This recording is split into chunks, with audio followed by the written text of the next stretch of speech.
click on the image. At the top, go to Edit. We're going to scroll down, and in the App section, we're going to keep scrolling until we see the Bad TV app.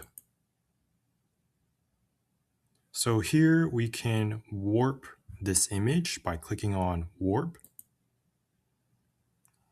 And we can adjust the distortion levels by adjusting the parameters here. So I can distort the image to my own preference.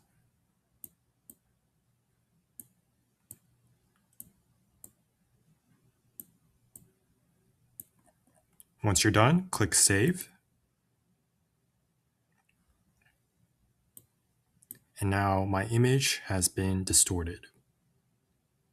So if you have any questions or comments, be sure to leave it down in the comment section below.